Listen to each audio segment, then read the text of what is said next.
आपके इस पाप पर कपड़ा ढांकने की कोशिश कर रही हो, लेकिन देश नहीं भूल सकता, दिल्ली नहीं भूल सकता, हरियाणा का एक एक बच्चा नहीं भूल सकता।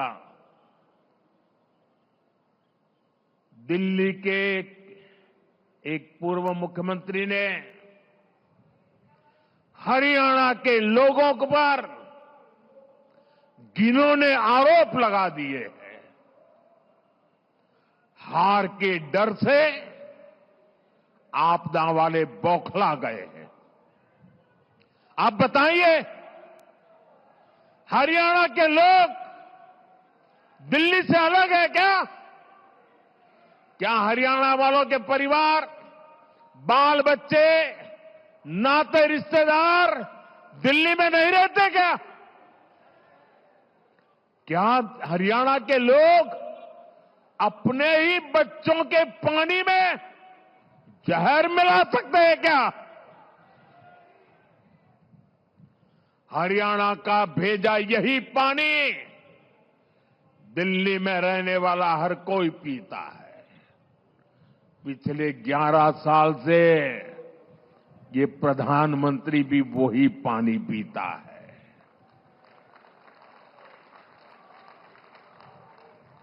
हरियाणा का भेजा यही पानी दिल्ली में रहने वाले हमारे सारे न्यायाधीश, सारे न्यायमूर्ति, सभी हमारे सम्मानित सदस्य भी पीते हैं।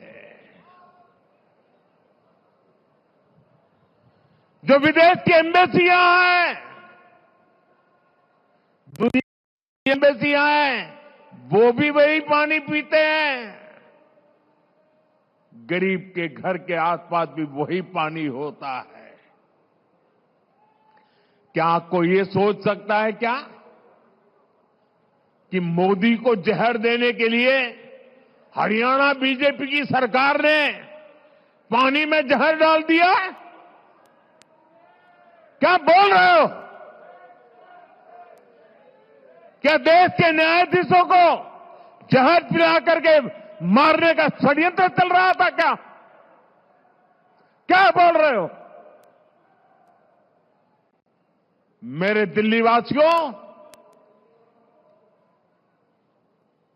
गलती माफ करना वो भारत के नागरिकों का उदार चरित्र है, लेकिन जानबूझ करके बदिरादे से पाप करने वालों को न दिल्ली कभी माफ करता है, न देश कभी माफ करता है।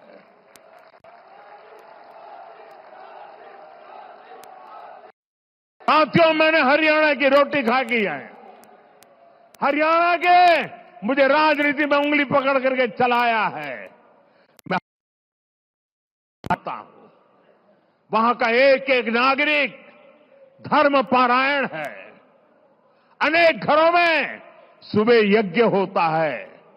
ऐसा सात्विक जीवन मैंने हरियाणा में देखा है। वे देशभक्ति से भरे हुए लोग हैं। कोई परिवार ऐसा नहीं होगा जिसका बेटा सीमा पर मां भारती की रक्षा न करता हो। क्या ऐसे लोगों को जहर पिलाने वाले ऐसे आरोप लगा दो आप? अरे ये देश तो ऐसा है, पशु पक्षियों तक को पानी पिलाता है, कभी उनको नुकसान नहीं पहुंचता है। और यह आपदा है कि हरियाणा वाले दिल्ली के पानी में जहर मिलाते हैं। ये सिर्फ हरियाणा का अपमान नहीं, ये भारतीयों का अपमान है, हमारे संस्कारों का अपमान है, हमारे चरित्र का अपमान है।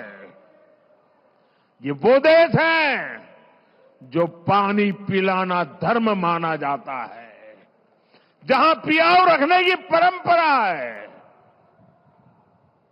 इस देश में ऐसे लोग हो गए जिन्होंने खुद का घर नहीं बनाया, कि गांव वालों के कुआं खोदा या बावड़ी बना दी। इस देश में देश के वासियों को ऐसा झूठा आरोप लगाते हो।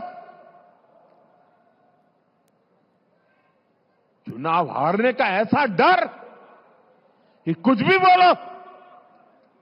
मुझे पक्का विश्वास है ऐसी ओछी बातें करने वालों को दिल्ली इस बार जरूर सबक सिखाएगी। इन आपदा वालों की लूटिया यमुना जी में ही डूबेगी।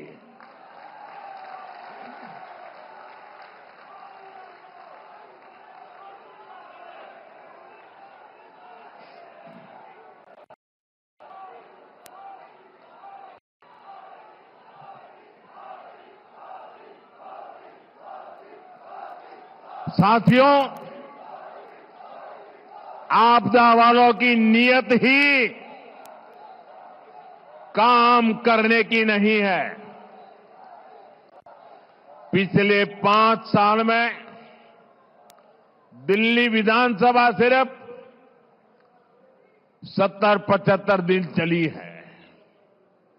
ये दिल्ली विधानसभा के इतिहास का सबसे कम कामकाज रहा। इस दौरान दिल्ली में समस्याएं बढ़ी, लेकिन कानून सिर्फ 14 पास हुए। 5 साल में 14 कानून। इनमें से भी 5 कानून उनके जो विधायक हैं ना, उनकी सैलरी और पेंशन तो तय करने के लिए रहे। 5 यानी आपदा वालों को दिल्ली की आम जनता की समस्या से कोई लेना देना नहीं है। दिल्ली की समस्याओं के समाधान ढूंढने के बजाय इन्होंने विधानसभा के पवित्र मंच को, लोकतंत्र के मंदिर को गाली गलौज के लिए इस्तेमाल किया। साथियों, भारतीय गणतंत्र के 75 साल पूरे होने का जोश पूरे देश में है। 26 जनवरी को कर्तव्य पथ पर देशभक्ति की झांकी देश ने देखी। भारतीय सेना की दहाड़ आसमान तक गूंज रही थी। आज भी शाम को बीटिंग रिट्रीट में हमारी सेनाओं का कौशल दिखाई देगा, लेकिन हमें नहीं भूलना है, इसी दिल्ली में आपदा पार्टी ने सेना के पराक्रम पर सवाल उठाए थे। इन लोगों ने विधानसभा सत्र बुलाकर हमारी बहादुर सेना से सर्जिकल स्ट्राइक के सबूत मांगे थे। आपदा वालों ने हमारे सैनिकों की वीरता का अपमान किया था। आज दिल्ली के लोगों से मैं कहना चाहता हूं, मां भारती से विश्वासघात करने वाले ऐसे लोगों को सजा देने का मौका है 5 फरवरी। आपका एक वोट उनको सजा दे सकता है। आपदा वालों को इस चुनाव में जरूर सबक सिखाना है। साथियों, आज अगर कोई दिल्ली का नाम लेता है तो सिर्फ यही कहता है कि ये देश की राजधानी है। दिल्ली शहर की अपनी कोई विशेष पहचान नहीं बन पाई। आप पड़ोस में देखिए, गुड़गांव और नोएडा, आज इनकी पहचान आईटी सेक्टर से है, स्टार्टअप से है, मैन्युफैक्चरिंग से है। बेंगलुरु की आईटी से पहचान है, मुंबई की फिल्म इंडस्ट्री से पहचान है। साफ सफाई की बात आती है तो देश के 5 टॉप शहरों में इंदौर, सूरत, नवी मुंबई, विशाखापट्टनम और भोपाल के नाम लिए जाते हैं।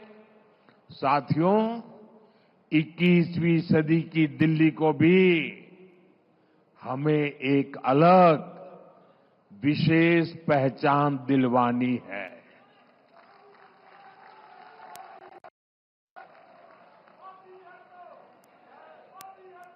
दुनिया दिल्ली को सिर्फ भारत की राजधानी के रूप में जाने इतना नहीं है, बल्कि विकसित भारत के मॉडल सिटी के रूप में भी जाने।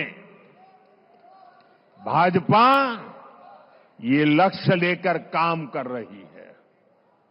जो दिल्ली को दुनिया का सबसे बड़े मेट्रो नेटवर्क वाला शहर बना रही है, तो वो और कोई नहीं, भाजपा है।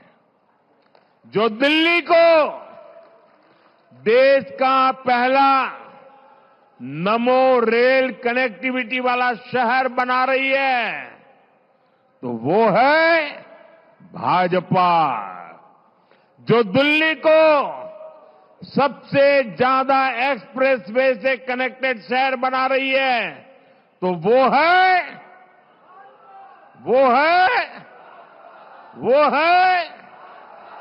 और जिसने सूरजमल विहार में डीयू के पूर्वी कैंपस पर काम शुरू किया है, वो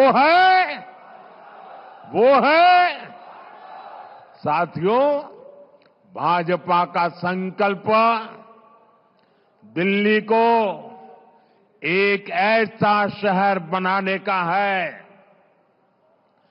जो रहने के लिए बेस्ट हो, कारोबार के लिए बेस्ट हो।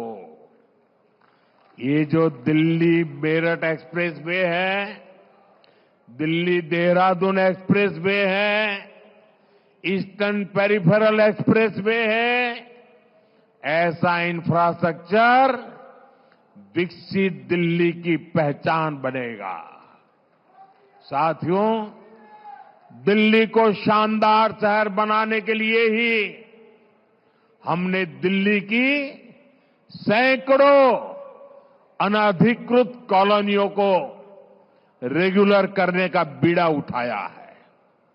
इसके लिए स्पेशल कैंप चल रहे हैं, लेकिन आपदा सरकार इन कॉलोनियों को भी पानी और सीवर के लिए तरसा रही है। मैं आपको विश्वास दिलाता हूं, भाजपा सरकार आते ही पाइपलाइन और सीवर बिछाने का काम तेजी से पूरा होगा। साथियों, जब तक झुग्गियों में रहने वालों का जीवन बेहतर नहीं होगा, तब तक भाजपा चैन से नहीं बैठ सकती। और इसलिए भाजपा सरकार हजारों झुग्गी वासियों के लिए पक्के घर बना रही है। जहां झुग्गी है, वहां अच्छे घर दे रही है।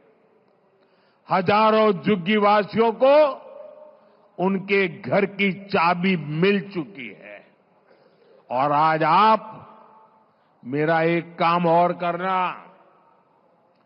जो झुग्गियों में रहने वाले लोग हैं, उनसे कहना, आप जब मिलने के लिए जाइए ना झुग्गी वालों से, तो उनको कहना कि अब तक आपका घर नहीं बना है, ये हमने नोट कर लिया है। और मेरी तरफ से एक काम करना, करोगे आप लोग? जरा हाथ ऊपर करके बताइए, मेरा काम करोगे? आप उन सब झुग्गी झोपड़े वालों को बता देना, देखिए मेरे लिए आप ही मोदी है। आप उनको बता देना मेरी तरफ से बता देना हिम्मत के साथ, जो भी झुग्गी झोपड़ी वाले हैं उनको बता देना, मोदी की गारंटी है आपका पक्का घर बन के रहेगा। ये बताएंगे बताएंगे साथियों, मोदी के पास अपना कोई घर नहीं है, लेकिन मोदी का सपना है हर गरीब के पास अपना पक्का घर हो।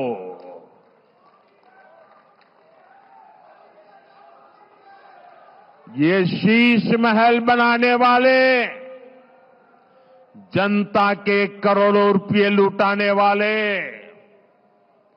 ऐशो आराम करने वाले कभी गरीब के घर के बारे में नहीं सोच सकते। इसलिए ये आपदा वाले झुग्गियों में जाकर के झूठी बातें फैला रहे हैं।